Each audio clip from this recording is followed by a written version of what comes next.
What's the hardest thing to film in terms of logistics?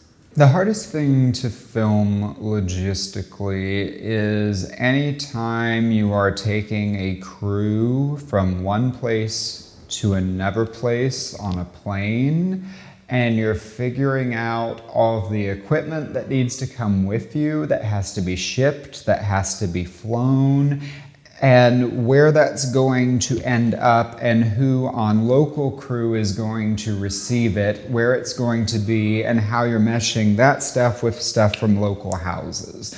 I've dealt this on multiple films. I did it when I did my film in India. I did it from the film I just did in Oklahoma, and I will do it again this summer in the film in Israel. That is a lot of logistics. I find that if you do your planning right, you know, your schedule comes into place, your team comes into place, that's all fine.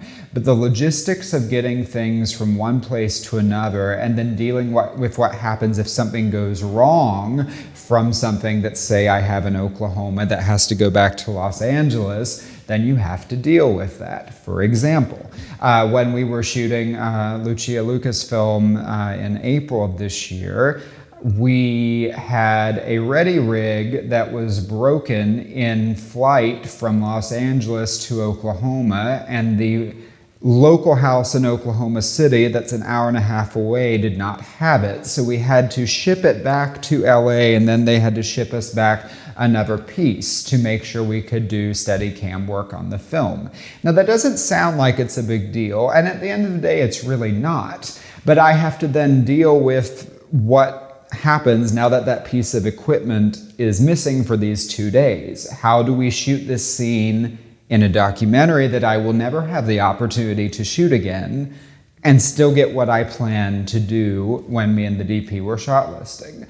And so there are plenty of examples of things like that happen. Even when I was shooting Desires of the Heart in India, the equipment came from Mumbai to Bikaner on a train, a 3-day train ride across India.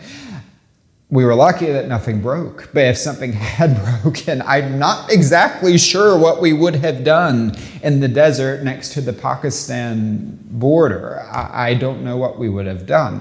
And so depending on where you're shooting, like in Oklahoma, I can have something swapped out. But if I'm in India on the desert, you might be shit out of luck. So you got to figure out how to adjust your plans to make sure everything keeps moving.